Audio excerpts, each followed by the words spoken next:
warahmatullahi wabarakatuh. Nama Dian Sawitri, NPM 1901011043. Saya dari Fakultas Tarbiyah dan Ilmu Keguruan Prodi PAI. Di sini saya akan membahas sedikit tentang fikih munakahat, yaitu dari pertemuan pertama sampai ke-7. Yaitu pertemuan pertama itu kita akan membahas tentang nikah. Nikah adalah suatu ibadah yang di dalamnya tidak boleh semaunya sendiri. Dalam artian di dalamnya terdapat beberapa syarat-syarat ketentuan, mulai dari pra-pernikahan, walimat, memilih pasangan, terus kita sampai melanjutkan namanya walimatul urs, akad pasca pernikahan, dan yang terakhir itu saat menjalankan rumah tangga. Dalam surat An-Nisa dari ayat 34 sampai 35, artinya kaum lelaki itu adalah kaum pemimpin bagi para wanita. Oleh karena Allah telah melebihkan sebahagiaan mereka atau laki-laki atas sebahagian yang lain atau wanita.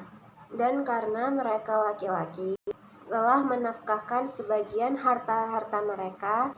Dari terjemahan ayat tersebut menjelaskan Allah Subhanahu wa Ta'ala memberi aturan bagaimana kita menjalankan rumah tangga dalam keadaan stabil maupun dalam keadaan masalah. Di dalam rumah tangganya, Allah Subhanahu wa Ta'ala telah memberikan aturan sebagaimana yang terdapat di dalam rumah tangga, yaitu memberi batasan-batasan dan kewenangan untuk setiap masing-masing pasangan dalam hal tugas, kewajiban, serta tanggung jawab, sebagaimana yang telah tercantum dalam firman Allah Subhanahu wa Ta'ala. Tugas suami adalah sebagai pemimpin untuk kaum wanita atau istrinya. Baik, selanjutnya saya akan membahas pertemuan yang kedua, yaitu tentang kafah. Kafah dalam pernikahan dapat mendukung tercapainya tujuan pernikahan tersebut. Latar belakang diterapkannya konsep kafah dalam pernikahan bertujuan untuk menghindari terjadinya krisis yang dapat melanda kehidupan rumah tangga.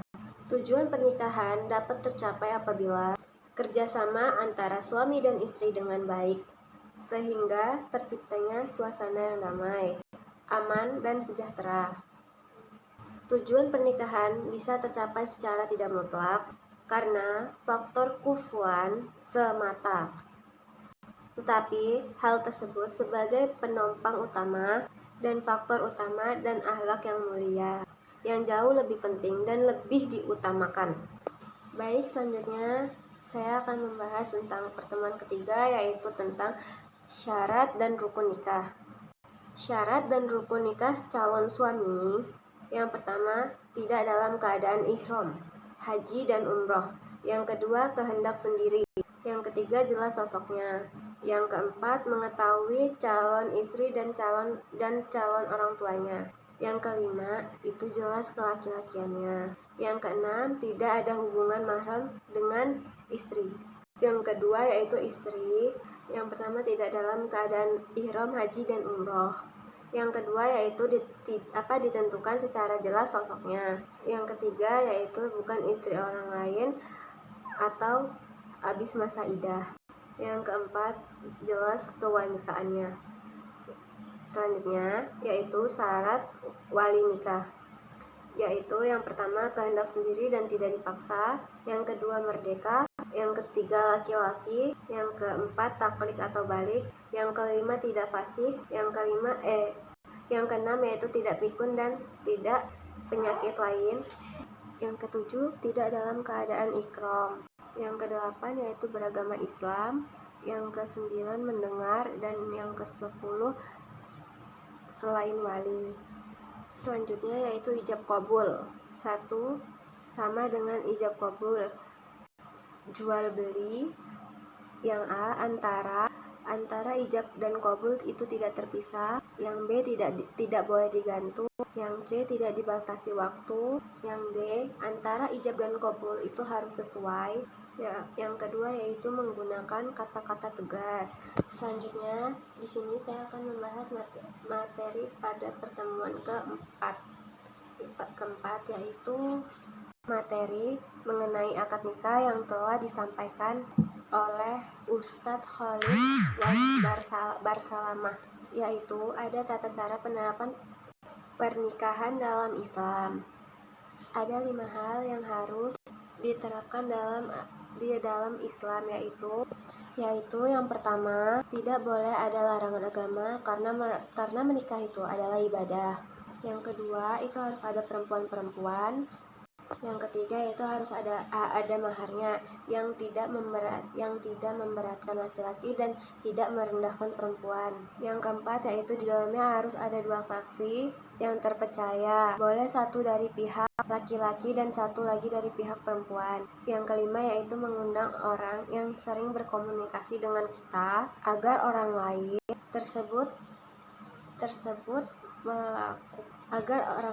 tersebut telah menikah dan tidak menimbulkan fitnah.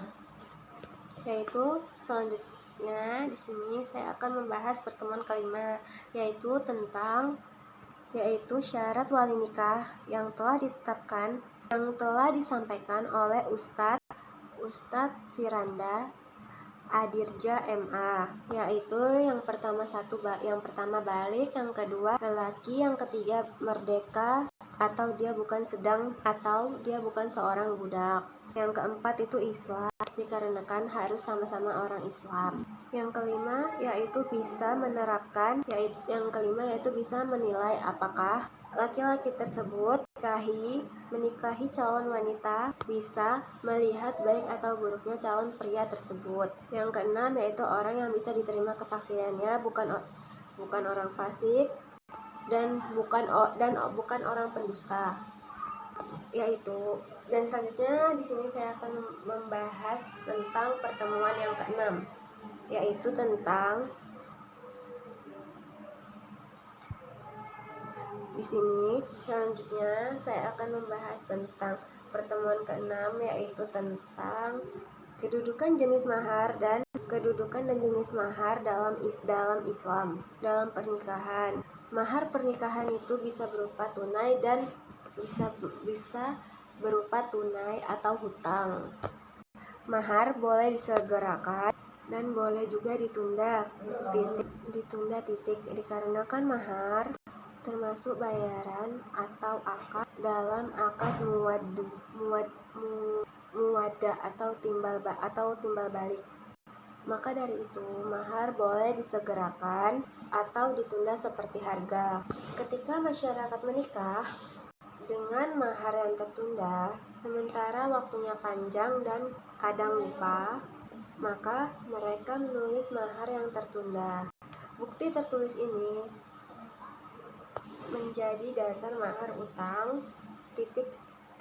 Imam Ibnu Ba'as menjelaskan tentang teknis berdasarkan sabda Rasulullah SAW. Kaum muslimin harus mengikuti perkataan mereka. Selanjutnya di sini saya akan membahas pertemuan yang ketujuh, yaitu tentang poligami. Benarkah poligami itu tidak akan bisa adil? Imam Nawawi yang merupakan seorang pakar fikih dan hadis mengatakan menikah dengan satu wanita itu hukumnya haram, wajib, sunnah, dan juga makruh. Hukumnya haram, wajib, sunnah, dan makruh. Bagi pria yang berpoligami wajib berbuat adil, dan adil di sini adalah adil zohir, bukan adil batin saja. Nabi Muhammad SAW ketika urusan pembagian berkata, "Ya Allah, aku bisa membagi rata urusan zohir. Jangan kau hukum aku, sesungguhnya aku tidak mampu." Baik, itu saja yang bisa saya sampaikan. Kurang dan lebihnya saya mohon maaf. Wabillahi taufiq wal hidayah. Wassalamualaikum warahmatullahi wabarakatuh.